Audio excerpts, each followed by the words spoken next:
야사당 또는 뭐 원외의 야당들은 정말 비상선언 선포해야 되는 겁니다.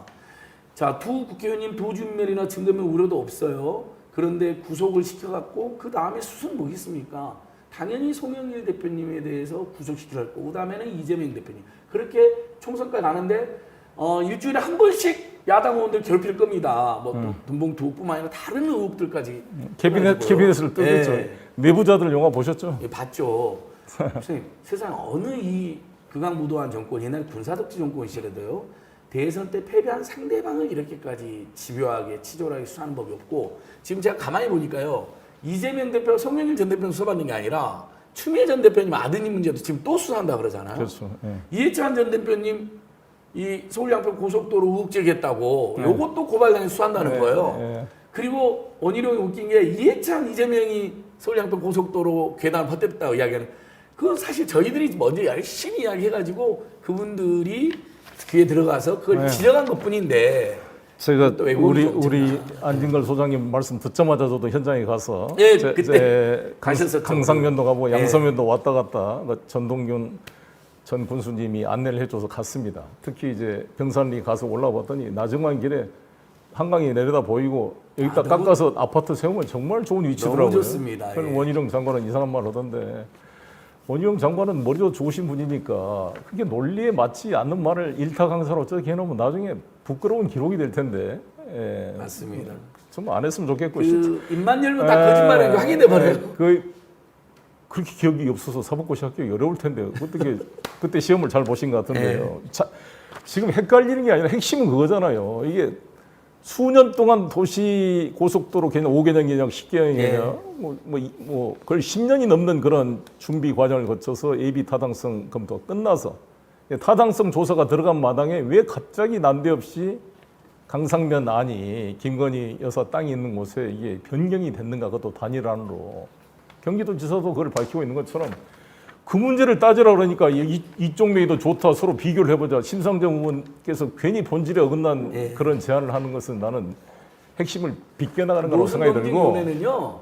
그것은 쌈 붙여갖고 그 김건희 여사 땅을 무슨 국고에 헌납해라 그러지도 않을 사람이지만 그런다고 해결된 문제가 아니고 맞습니다. 이 핵심은 국가 권력이 어떻게 국가 권력을 맞자마자 5월 16일 날 작년 5월 16일 날 원희룡 장관 취임하자마자 바로 29일 날 무슨 용역업체가 이 강상면 안을 들고 나올 수가 있을 것이며 어떻게 공공지구의 사문서를 공문서를 위조해서 맞습니다. 됐던 그 안모 국장이란 자를 승진을 시켜서 이 사건에 이 양평군 공식 안으로 이 강상면 안이 나오도록 제출이 됐는가? 정말 이 참을 수 없는 욕구.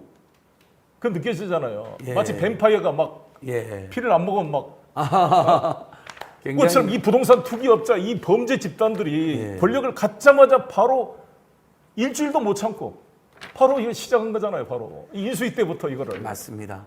이 범죄 행위에 대해서 분명히 대통령 이 일종의 그 경제 공동체 아니에요. 윤석열 대통령께서 검사 시절에 박근혜 최순실을 기소하면서 박근혜 대통령이 직접 돈은 받지 않았지만 미르재단 스포츠단의 제3자 뇌물죄라는 것은 사실상 최순실과 박근혜 대통령이 같이 돈을 금고를 공유하고 나눠 쓰는 경제 공동체이기 때문에 뇌물 수수죄의 주체로 박근혜 대통령을 기소한 것입니다. 맞습니다.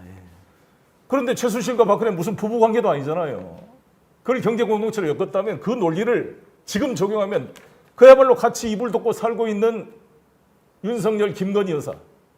그다음에 최원순 가족 공동체, 경제 공동체, 패밀리 비즈니스, 크리미널 패밀리 사업 아닙니까 이거?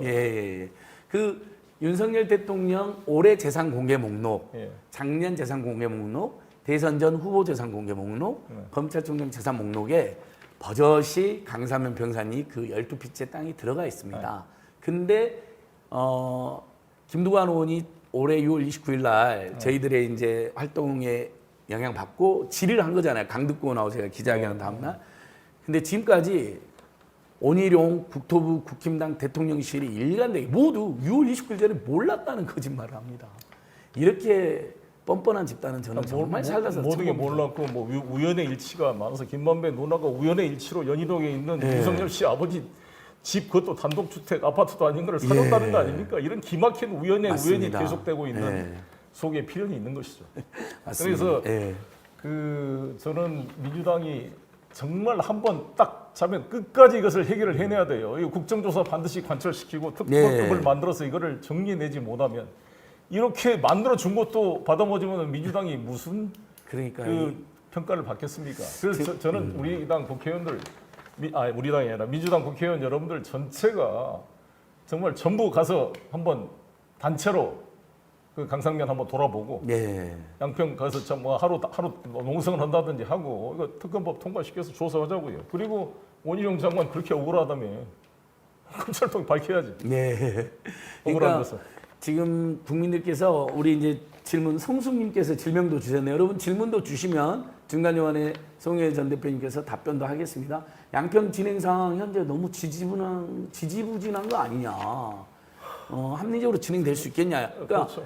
제1야당이 최소한 후쿠시마 오염수 문제하고 특히 더 국민들이 분노하고 관심 있는 양평 고속도로 게이트 문제에 대해서 국정조사 특검 또는 진상을 못 해내면 이건 제1야당이 자격이 없다는 비판과 우려가 엄청 제기되고 있습니다. 그래서 그 부분 그래도 우리 민당이 최소한 국정조사나 특검 정도는 관철시킬 수 있겠죠.